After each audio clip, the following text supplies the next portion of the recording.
This is where it all began. Africa.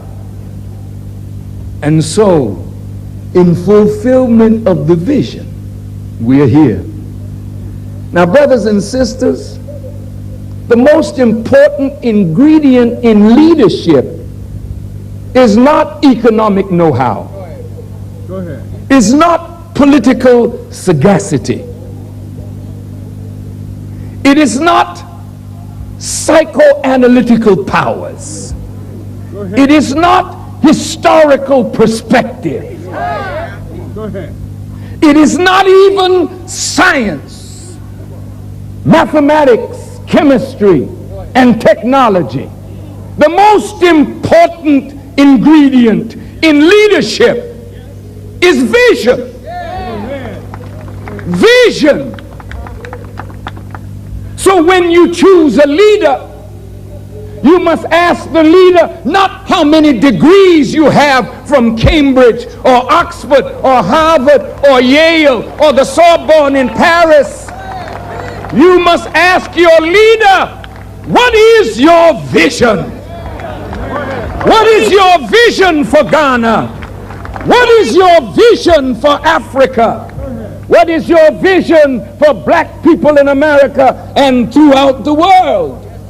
When you have the right vision, then you can call the economists, the historians, the psychologists, the medical people, the sociologists, the historians, the scientists, that they may lend the power of their discipline to the fulfillment of your vision.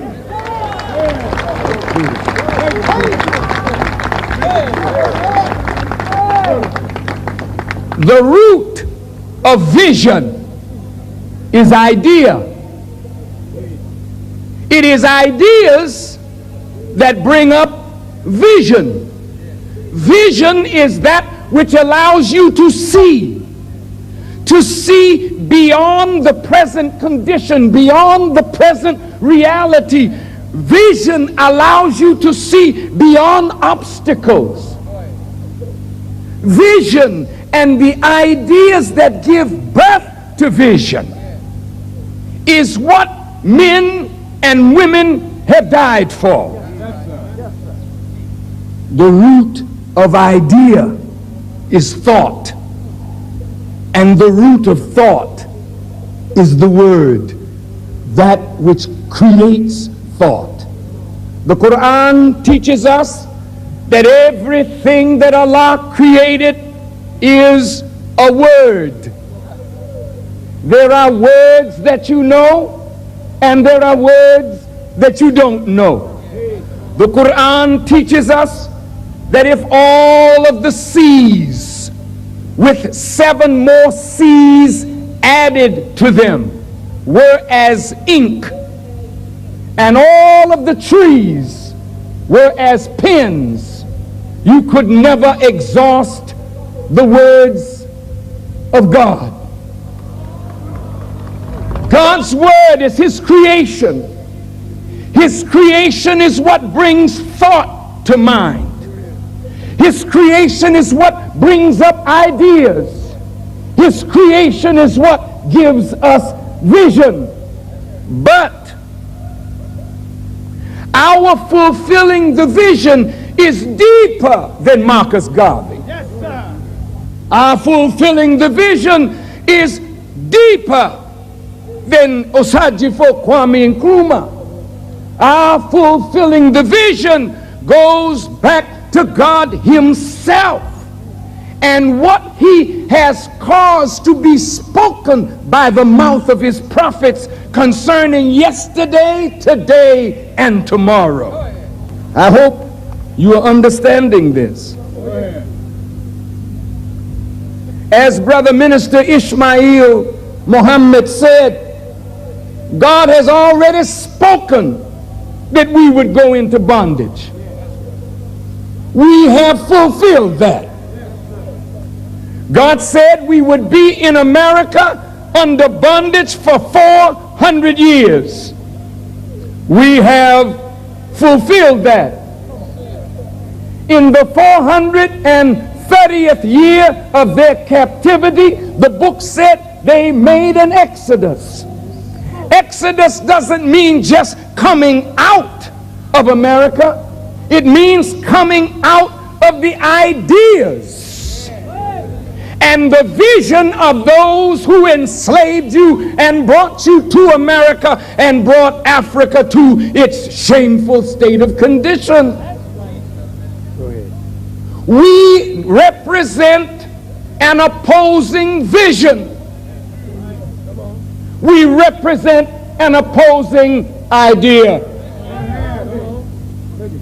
Men and women have died for this vision. Marcus Garvey was deported for speaking a vision. Noble Drew Ali was killed for speaking a word that would bring vision. Martin Luther King and Malcolm X were assassinated because they spoke a word that would give vision to a people. On the African continent, Patrice Lumumba is dead because of a vision. All of your great African revolutionary leaders that have laid down their lives, it was not the way they parted their hair. It was not the tribe that they belonged to. It was not their language. It was not their religion. It was their vision.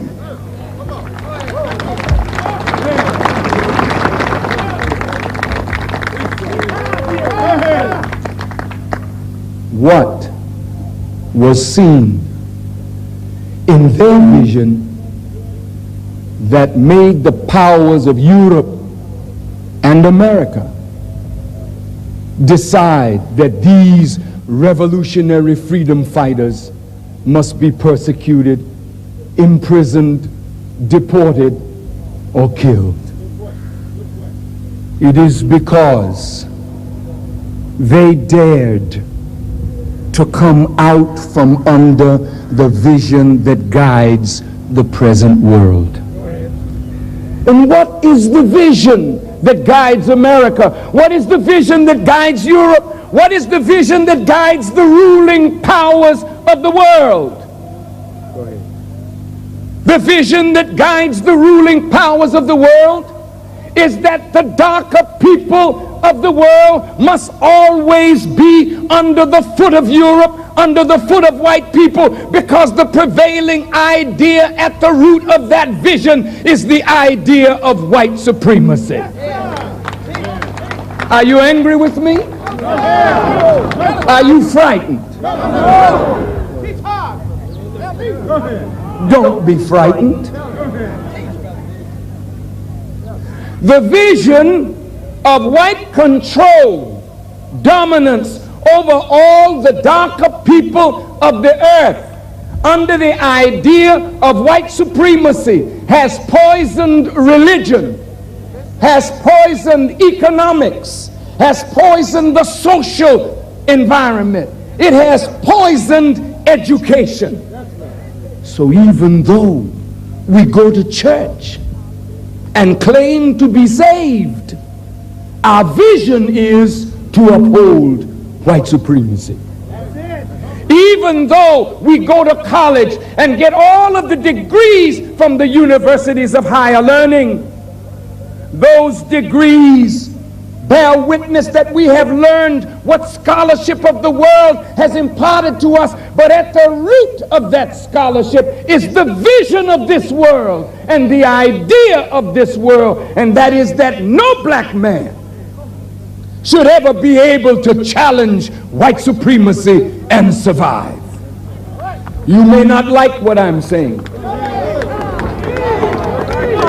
but Africa, oh, Mother Africa, unless you and I are freed from the vision of the old world and from submission to the old idea, and unless a new vision and a new idea is birthed into us, we will never realize the freedom that we desire.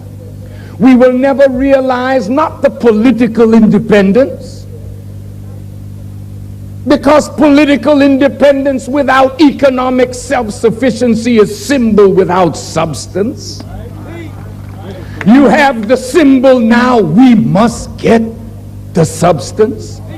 If you say you're free and you fly your flag and you sing your national anthem, but you cannot eat, you do not have food, you do not have adequate roads, adequate transportation, communication, you are not able to do for yourself, then what good does it do us to say we're free, and we're free and hungry, free and naked, free and out of doors, free and ignorant, free and a social